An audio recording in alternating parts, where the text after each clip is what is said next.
क्या आपने कभी सोचा है कि अपने परिवार के लिए, अपने सपनों के लिए आप कहां तक जा सकते हैं? आपका डियर लिसनर्स, हमारे चैनल पर स्वागत है, जहां कहानियां सिर्फ सुनी नहीं जाती, महसूस की जाती हैं। आज की मूवी बैड जीनियस एक ऐसी फिल्म है जो दिखाती है कि कैसे एक ब्रिलियंट स्टूडेंट अपने जीनियस माइंड को एक डेंजरस वेपन में बदल देता है। कहानी शुरू होती है लिन नाम की एक लड़की से। लिन, जो मैथ की हर प्रॉब्लम को दिमाग में ही सॉल्व कर लेती है। वो अपने टीचर पिता के साथ रहती है, जो अपनी छोटी सी सैलरी से घर चलाते हैं। जब लिन के पिता ने उसे बड़े प्राइवेट स्कूल में भेजने का फैसला किया, तो लिन के दिल में एक तूफान उठा। वो जानती थी कि ये फैसला उसके पिता के लिए कितना महंगा होगा। लेकिन जब प्रिंसिपल को पता चला कि लिन एक्सेप्शनल है, तो उसे स्कॉलरशिप मिल गई।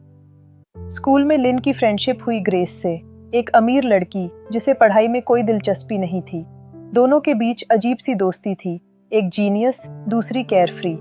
लेकिन जब स्कूल में नया रूल आया कि 60% मार्क्स लाना जरूरी है, तो ग्रेस पैनिक हो गई। वो लिन से बोली, मेरी टीचर बन जाओ। लिन ने टीचिंग शुरू की, लेकिन ग्रेस को कुछ समझ नहीं आया। एग्जाम के दिन लिन ने ग्रेस को याद दिलाया कि हमने सब कुछ प्रैक्टिस किया है, लेकिन ग्रेस अब भी कंफ्यूज थी। यहाँ लिन के दिल में एक बवंडर उठा। उसकी इकलौती दोस्त फेल हो जाएगी तो वो अकेली रह जाएगी। और फिर लिन ने वो किया जो उसकी जिंदगी बदल देने वाला था। उसने इरेजर पर सारे आंसर्स लिख दिए और अपने शू में छुपाकर ग्रेस को पास कर दिया। ग्रेस 70% मार्क्स से पास हो गई। खुशी में उसने लिन को पूल पार्टी में इनवाइट किया, जहां उसका अमीर बॉयफ्रेंड पैट भी था। जब ग्रेस ने अपनी सक्सेस का सीक्रेट बताया, तो पैट की आंखों में एक अजीब सी चमक आई। पैट ने लिन को ऑफर दिया, मुझे और मेरे दोस्तों को पास करवाओ, बदले में ढेर सारे पैसे ले लेना। लिन ने पहले मना किया, लेकिन जब पैट ने कहा कि स्कॉलरशिप के बावजूद भी उसके पिता को मोटी रकम देनी पड़ती है, तो लिन का दिल डूब गया।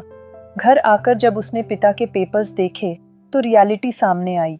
सच में बहुत सारे पैसे जा रहे थे। उस रात पियानो बजाते हुए लिन को एहसास हुआ कि उसकी फिंगर्स से सिग्नल्स दिए जा सकते हैं। और फिर शुरू हुआ वो खेल जो बाद में उसकी जिंदगी की सबसे बड़ी गलती बनने वाला था। लिन ने पैट का ऑफर एक्सेप्ट किया। मल्टीपल चॉइस टेस्ट्स में उसने हर ऑप्शन के लिए अलग सिग्नल बनाया। एग्जाम हॉल में वो अपने हैंड मूवमेंट से सबको आंसर्स बताती। टीचर्स को कुछ पता नहीं चला, सब पास हो गए। जल्द ही बाकी स्टूडेंट्स को भी पता चल गया और वो भी पैसे देकर इस नेटवर्क में शामिल हो गए। लिन अब पैसों से लखपति बन गई। उसने घर के लिए सामान खरीदा, पिता को नई शर्ट दी। लेकिन क्लास में दूसरे नंबर पर था बैंक, एक गरीब लड़का जिसकी माँ कपड़े धोकर उसकी फीस जमा करती थी।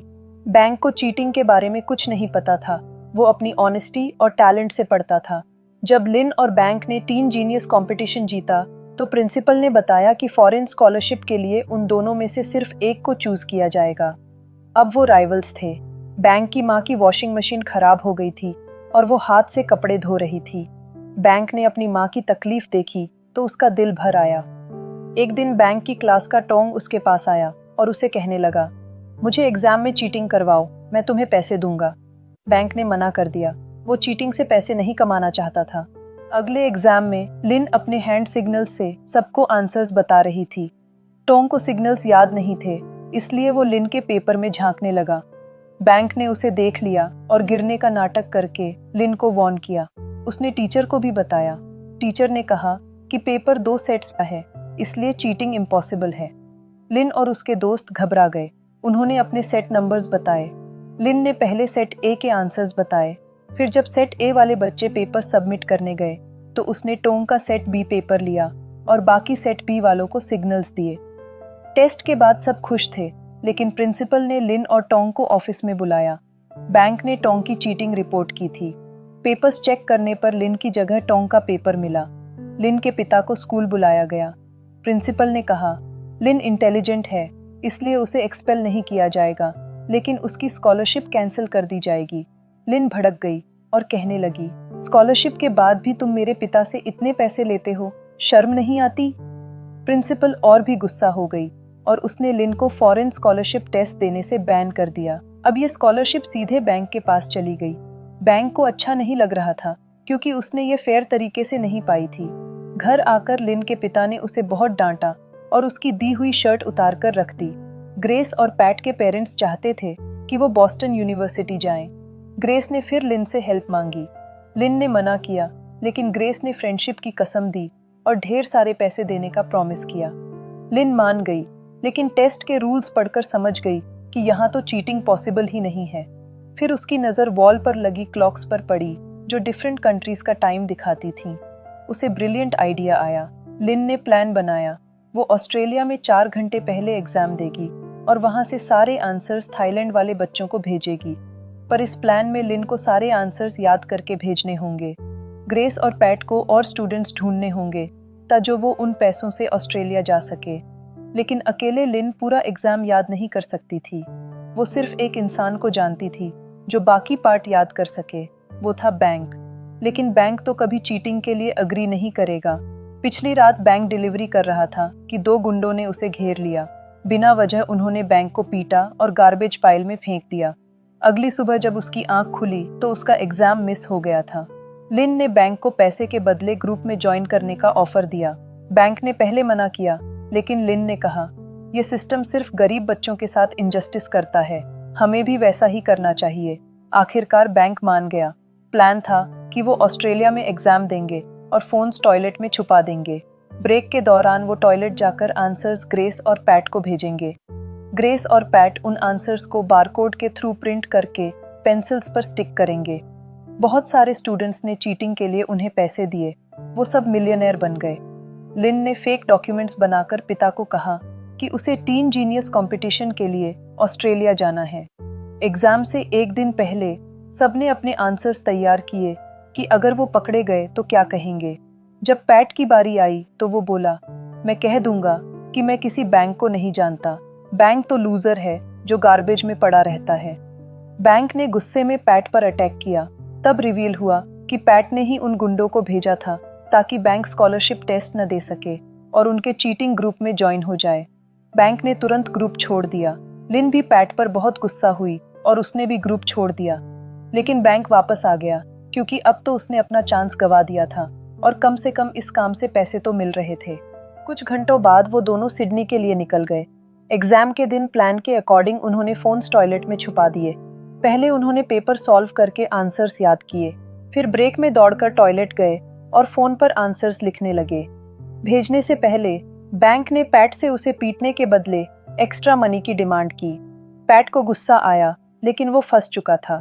दोनों ने आंसर्स भेज दिए और क्लास में लौटकर अगला पार्ट सॉल्व करने लगे। दूसरे ब्रेक में बैंक को आंसर्स याद करने में प्रॉब्लम हो रही थी। उसने आंसर्स तो भेज दिए, लेकिन बहुत देर हो गई। ऑफिसर ने डोर नॉक किया। बैंक ने फोन फ्लश करने की कोशिश की, लेकिन वो नहीं हुआ और वो पकड़ा गया। लिन पर भी उन्हें शक हुआ, लेकिन उसने फोन शू में छुपा कर लिया। उसने देखा कि बैंक की क्वेश्चनिंग हो रही है, तो उसने अपना फोन वाटर कूलर में छुपा दिया। अब वो क्लास में वापस आई, लेकिन बैंक नहीं लौटा था। लिन को तीसरा पार्ट अकेले याद करना था। वो घबरा गई, लेकिन उसके हाथ खुद ब खुद हिल गए। कम समय होने के कारण उसने पेंसिल से जबरदस्ती वॉमिट की और बाहर जाकर फोन उठा लिया। ऑफिसर्स उसके पीछे लग गए। स्टेशन पर चलते हुए उसने आंसर्स लिखे। अचानक कोई उससे टकराया और फोन की स्क्रीन टूट गई। फिर भी उसने सारे आंसर्स भेज दिए। ऑफिसर ने उसे पकड़ लिया। रास्ते में लिन ने फोन किसी और के बैग में डाल दिया। ग्रेस और पैट ने क्विकली आंसर्स के बारकोड्स बनाकर पेंसिल्स पर स्टिक किए। बैंक ने ऑफिसर्स के सामने सारा ब्लेम अपने ऊपर ले लिया ताकि बाकी सब बच जाएं। उसने लिन को सिग्नल दिया कि वो सेफ है। लिन ने रोते हुए अपनी और बैंक की फोटोज डिलीट की और थाईलैंड लौट आई। ग्रेस और पैट ने उसे पार्टी के लिए बुलाया, लेकिन लिन बहुत गुस्सा थी। उसका पेपर कैंसिल हो गया था और बैंक सस्पेंड हो गया था। जब उसके पिता उसे लेने आए तो लिन ने रोते हुए सब सच बता दिया। इस वजह से उसे स्कूल से भी निकाल दिया गया। बाद में बैंक ने उसे अपने घर बुलाया। लिन ने देखा कि बैंक ने पैसों से नई वॉशिंग मशीन्स खरीदी थीं। अब बैंक और स्टूडेंट्स को चीटिंग करवाकर ज्यादा पैसे कमाना चाहता था। जब लिन नहीं मानी तो बैंक ने थ्रेट दिया कि वो लिन और दूसरे स्टूडेंट्स की चीटिंग को एक्सपोज कर देगा। लेकिन लिन पहले से ही अपना डिसीजन बना चुकी थी। अगले दिन उसने अपने पिता के कहने पर बॉस्टन यूनिवर्सिटी के ऑफिसर्स के सामने अपना कन्फेशन कर दिया। टैलेंट एक ब्लेसिंग है, लेकिन जब वो गलत रास्ते पर चला जाए तो वो कर्स बन जाता है। लिन ने अपने पिता के सपनों को पूरा करने के लिए जो शॉर्टकट चुना, वो उसकी जिंदगी की सबसे बड़ी गलती बनी। क्या आपने भी कभी ऐसा महसूस किया है कि सिस्टम आपके खिलाफ है, कि आपकी मेहनत कम पड़ रही है। लिन की तरह हम भी कभी कभी सोचते हैं कि अगर सबको आसान रास्ता मिल रहा है तो हम क्यों स्ट्रगल करें। लेकिन सच ये है कि जब हम अपने प्रिंसिपल्स कॉम्प्रोमाइज करते हैं तो हम सिर्फ अपनी जिंदगी नहीं बल्कि अपने आसपास के लोगों की जिंदगी भी बर्बाद कर देते हैं। आज के इस कॉम्पिटिटिव वर्ल्ड में हम सब प्रेशर महसूस करते हैं। पेरेंट्स के एक्सपेक्टेशंस, सोसाइटी के डिमांड्स, फाइनेंशियल प्रॉब्लम्स। लेकिन याद रखिए, अपने सपनों के लिए मेहनत करिए, स्ट्रगल करिए, लेकिन कभी भी अपनी प्रिंसिपल्स को कॉम्प्रोमाइज ना करिए। क्योंकि जो चीज़ आपको रात में पीसफुली सोने से रोक दे, वो सक्सेस नहीं बल्कि आपकी जिंदगी की सबसे बड़ी फेलियर है। आज के लिए बस इतना ही माय डियर लिसनर्स। अगर आपको ये मूवी पसंद आई तो वीडियो को लाइक करें, शेयर करें और हमारे चैनल को ऐसी और वीडियोस देखने के लिए याद से सब्सक्राइब ज़रूर कर लें। मिलते हैं बहुत जल्द एक और फिल्म की कहानी के साथ। तब तक अपना ख्याल रखिए, खुश रहिए और अच्छी फिल्में देखते रहिए। Till then, goodbye my dear listeners.